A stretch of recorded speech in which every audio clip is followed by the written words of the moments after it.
If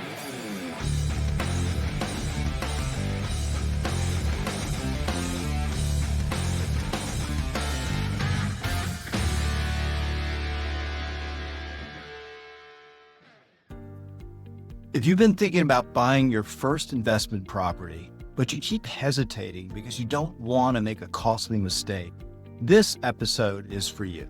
Today, I am going to walk you through a clear, high-level path that new investors actually follow when they move from thinking about real estate to confidently owning their first rental. My name's Greg Kurzner, and I want to welcome you to the Real Estate Launchpad podcast. I've been in real estate for over 35 years as an investor, broker, builder, and coach, and I've watched one pattern that repeats itself over and over. Almost everyone that I talk to wants to own investment real estate, but a lot actually don't. And here's what I noticed. People don't get stuck because they're incapable. They get stuck because no one has ever showed them a step-by-step process, what they need to know, what isn't critical the first time out, and how to approach investing with a who, not how mentality. So today is going to be a 30,000-foot roadmap. No tactics, no hype, just clarity. Today's episode is how to buy your first rental property. We're going to give you a clear path to make that happen in 90 days or less. I've had the opportunity to work with all sorts of investors. I've had doctors and engineers, executives. They're all very capable and intelligent people. And they stayed on the sidelines of investing and building wealth for years, not because they lacked intelligence, but because real estate feels big. It feels permanent, and permanent decisions can trigger fear. What helps isn't more information. What helps is seeing a path, and seeing that real people walk that path safely every single day. Today, we're going to answer the question of how to buy your first rental property. I'm going to do this in 6 easy steps, a simple step-by-step process that you can use to get going today. So let's start with step 1. Decide what your first deal is meant to do. This may seem obvious, but most investors rarely stop to consider what they hope to accomplish by investing for the first time. Your first investment property has to have a very specific job. It doesn't need to be impressive. It does not need to be a home run. And it doesn't need to change your life overnight either. Its job is to turn you into an investor. Look, I love scuba diving. I went diving last month down in Key Largo. I don't worry about the fear of what could happen if I panic or what lurks below the surface because I've done this dozens of times. I can tell you that the first time I did it, those things were all I worried about. Investing for the first time is kind of like that. Until you have become an investor, it's all just theory, and there's a lot of worry and uncertainty and fear. You need to focus on your beliefs that might be holding you back much more than the things like cap rate, cash on cash return, or finding the perfect property. Going from 0 investment properties to 1 isn't so much about nuts and bolts or how to do things. It's about changing your mindset from, I can't do this, to, I did it. I bought my first investment property. So when you sink down to 80 feet of water for the first time, you are much more focused on overcoming the fear of the unknown than on all the technical parts of the dive. There are lots of things that are a little scary for the first time. But once you've done them, they seem like they're on the other side of the bridge. And then that fear of the unknown is gone, and you can focus on repeating and improving your process. I recently worked with somebody who felt like they had to hit a home run on their first deal to ensure that they didn't fail. And they were afraid of being embarrassed or financial hardship. This gentleman was really concerned that if things didn't go well, his spouse would be upset and he would lose money. And he looked at every deal, deal after deal after deal, and he always found some way of talking himself out of it. He passed on so many good properties, and a year later, he hadn't bought anything. He kept waiting for the next bus to arrive. And while it's going to show up, it keeps delaying your arrival at your desired destination. I had another client, a young gentleman, and you have to love young people for their lack of fear. Well, anyway, he bought a small, boring rental property that had pretty good numbers and very solid bones. 5 years later, he has bought his second property and he is not looking back. Remember this: momentum beats perfection every time. Okay, so before I move to step two, I want to restate the key point of step one: deciding what your first deal is meant to do. Remember, your first deal needs to equal learning and momentum. Okay, so I have a little exercise for you. This is going to drive home the point. However, if you are driving while you're listening to this, obviously don't try to do this while you're in traffic. Okay, so here's your first assignment. Write one sentence: my first property's job is to blank, and choose one priority. Is it learn the process, produce a modest cash flow, or build equity safely? Define what that looks like to you in a 12 to 18 month timeline. We're not trying to figure out lifetime outcomes at this point. Your first deal is not your retirement plan. It is literally your entry ticket. So the first deal honestly should be much more focused on reducing your uncertainty than in producing wealth. And remember also that experience compounds much faster than your profits do your first time out. But what does grow is your investor's identity. And that is what I'm really looking for more than anything else. For you to go from I'm not an investor to I am an investor. And that mindset changes everything from the here on out. Okay, so let's go to step two. And step two is more nuts and bolts. This is what I call defining your buy box. One of the biggest stress relievers in real estate is a buy box. So if you aren't familiar with what that term means, basically just means that it's the specific criteria that you're going to use to search for and buy. Things like price range, location, minimum return on investment, the age of a property.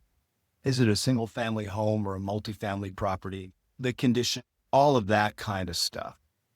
I remember I had a new investor who told me every house feels like a maybe. Well, that's because he didn't have a solid idea of what he was looking for and he couldn't focus on it. It's like 32 flavors ice cream dilemma. It's exhausting and completely unnecessary. If you have a well-defined buy box, you can quickly find properties that fall in that box and analyze them while you're not burning up time on properties that aren't even going to be things you want to buy. If time is a constraint, remember, once you've defined your price range and area, property type and condition, about 90% of these potential properties that you're looking for are going to become easy no's. Having the clarity doesn't limit you, it actually protects you. So let's explore a little bit more of how we define your buy box. If you can, write down these 5 things: price range, target area, and for this discussion, just include maybe 2 or 3 zip codes maximum. Property type. So we're talking about, is it a single family home, a duplex, quadruplex, a condominium, etc. So we know what kind of property type we're looking for. And then condition level. So are we only looking for things that are kind of rent ready, or are we willing to do a little light rehab, or are we willing to do a little bit more rehab? So condition level is your 4th. And then your 5th is rent range expectations. Where do we think this property is going to fall within range? So here's a practical tip. If a property that you're looking for falls outside 2 of these 5 criteria, it's got to be an automatic no. Having a buy box that you stick to helps you reduce the emotional decision making. I have bought properties because I really, really wanted them, and they weren't exactly checking all of the boxes. I drove past several red flags because I was emotionally attached to owning this one property, and I ended up getting it and also getting what I didn't want, if you know what I mean. I have a client who wanted to look at literally everything in his price range. And I set him up on a search, and at least twice a day, he would call me and he would text me and he would say, "Oh, this looks interesting. What about this one?" And that quickly spiraled into overwhelm. The key point here is that a buy box doesn't really reduce your opportunities. It removes a lot of noise. So be disciplined and set up your buying criteria. Look at only the properties that mostly match.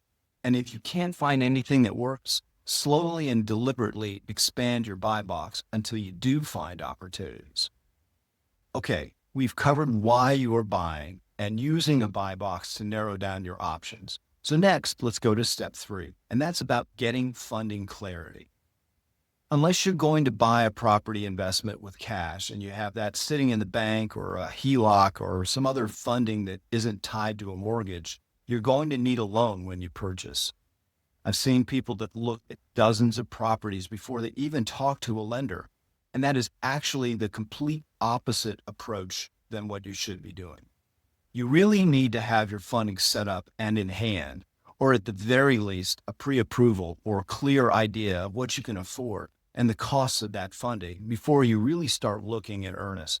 Without this information about your qualifications for a loan, you might not know what your price range is or what the cost of debt is.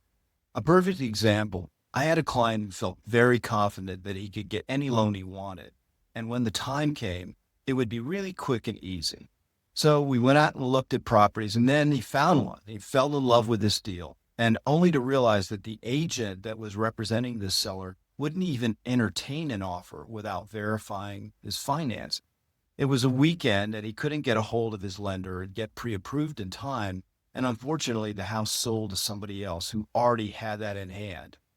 In another case, I had a client who was buying their second investment property. So they weren't rookies.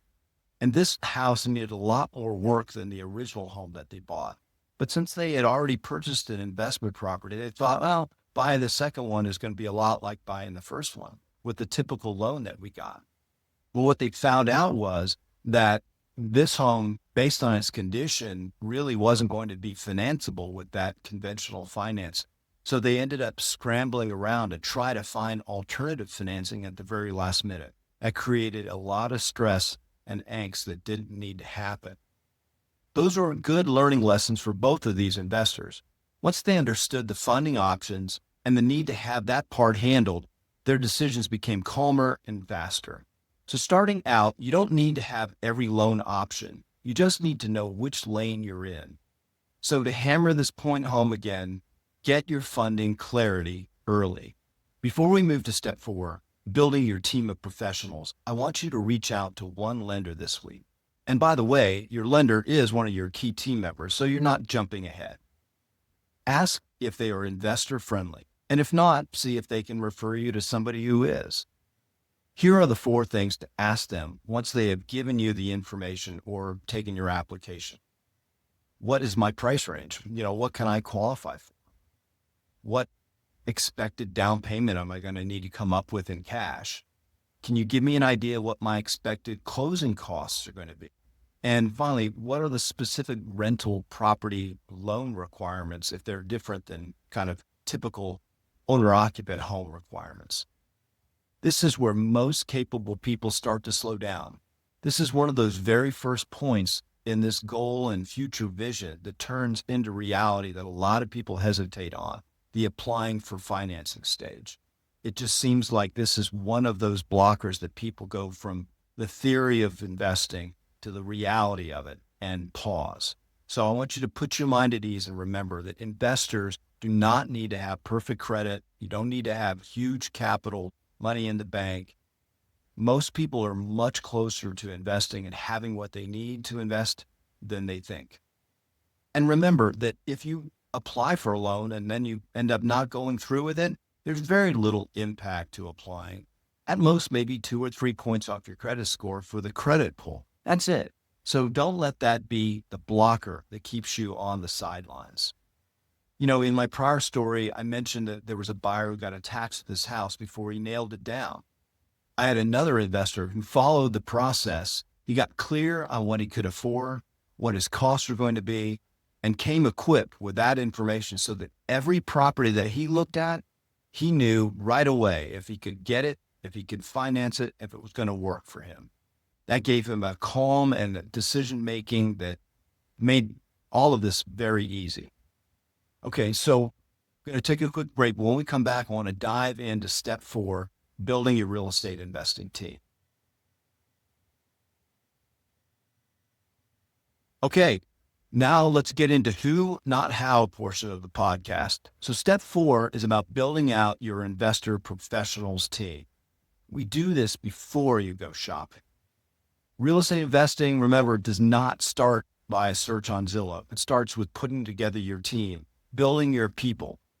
I've seen lots of new investors get terrible advice from well-meaning friends who have never owned rentals. Remember, you need experience and expertise that's beyond yours. The good news is that there are plenty of real estate professionals and related that can help you and that you can leverage. I do about 3 or 4 calls a week with new investors, and I can sense their immediate relief once we talk because they connected with an investor savvy agent and they can relax now that they feel like they don't have to know everything. You're looking for an agent and a lender who start with, here's how we usually do this. And that is what's going to put you at ease because the right voices make uncertainty feel manageable. I want to talk about the 4 key professionals that you really need to assemble before you get rolling. So obviously the first one and the most important is your investor experience agent. That agent is going to be able to help you through the vast majority of the transaction and help you also integrate a lot of the complementary professionals you may need along the way. So in addition to your investor experienced agent, you need an investor friendly lender. So there are a lot of people that lend money and a lot of them are very fixed in the box of owner occupant financing. But to find an investor friendly lender is really going to be important because they are familiar with the different types of loans that you might be able to qualify for based not only on your credit and your financing, but also on the particular property itself. So there is a difference, and I suggest both with the agent and with the lender that you find investor experienced ones. Another one that's really becoming very important now is your insurance contact. Remember that you're not getting homeowners insurance per se, you're getting landlord insurance or investment property insurance, and it is slightly different. It's going to be probably more expensive, and you need to make sure that it covers you on vacant properties, on rented properties. So having a good insurance contact that is not only affordable, but that protects you with the right type of insurance is very important. And then finally, I think for most people, the inspector becomes the needed 4th professional, because when you buy a property, especially as a new investor, you're not going to know all of the things that might be wrong with it. So having an inspector do a thorough property inspection can help you identify if this is a go or no go, what things really need to be repaired, what things can probably wait, and how you proceed with negotiating those items. Don't fall into the trap of fear of asking stupid questions. We all ask stupid questions, and that's how we get knowledge. First-time investors often rely on friends who mean well, but they lack experience. And using professionals that will help you sort out all of the things you need.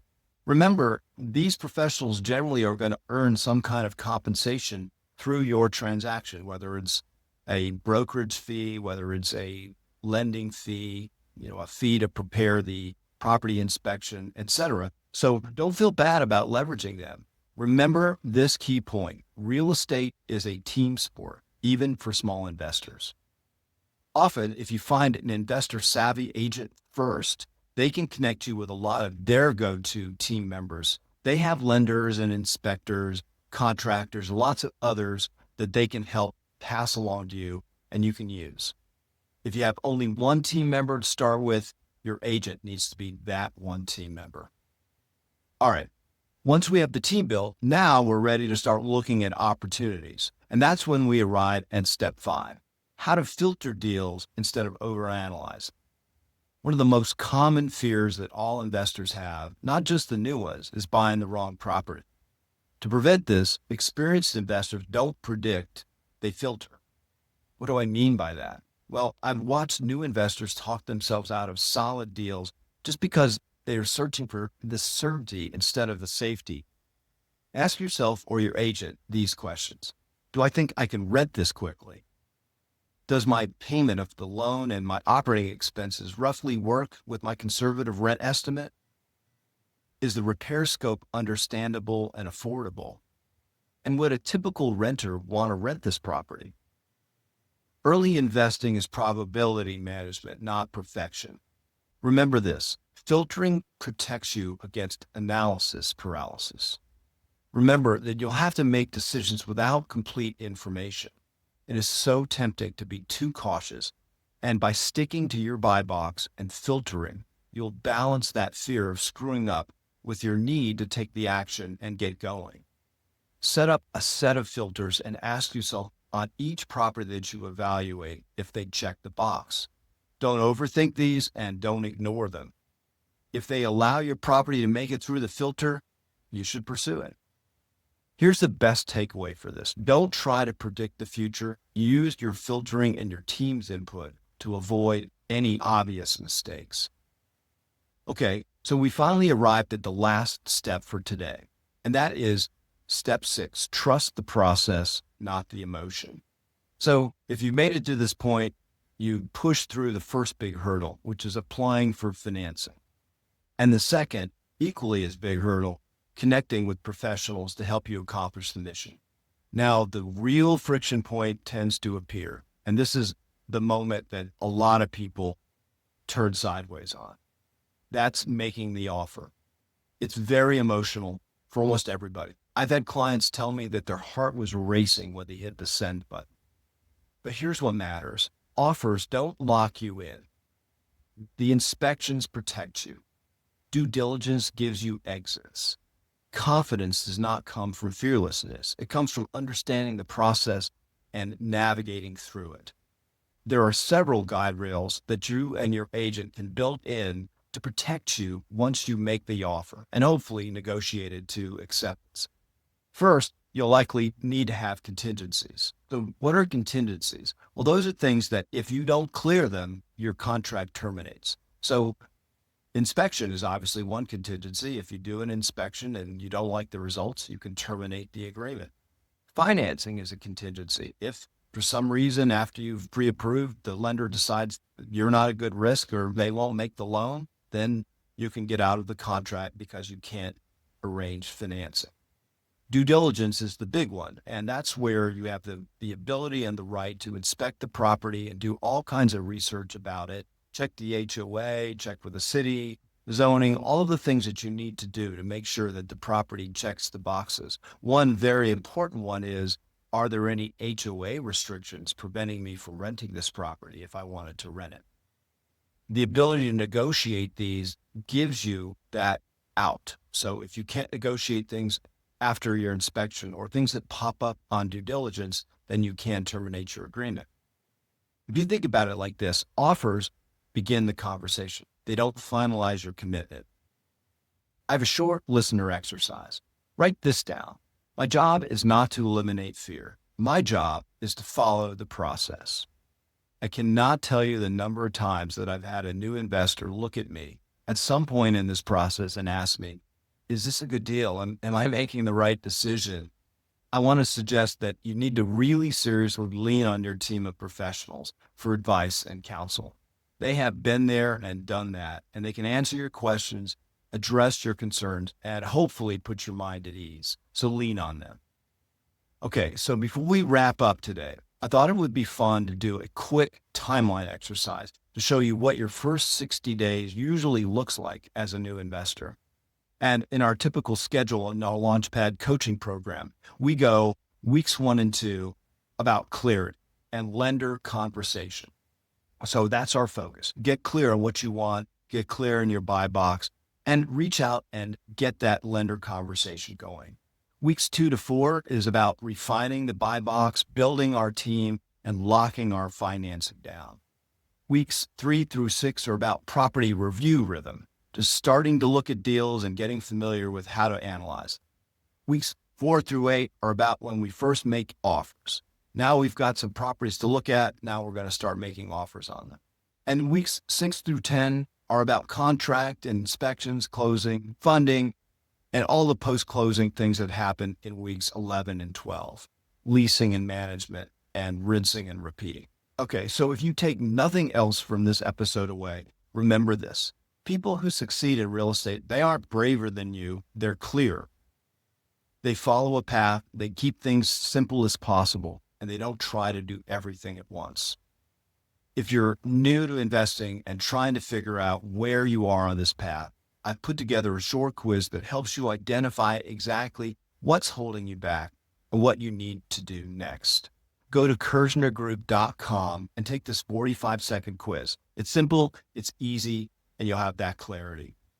And in our next episode, we're going to talk about how much money you really need to get started and why that question keeps so many people stuck longer than they need to be. If you enjoyed this episode, be sure to subscribe and leave a review. It helps us find and reach more aspiring investors just like you. Thanks for listening, and remember, you are just one deal away from financial freedom.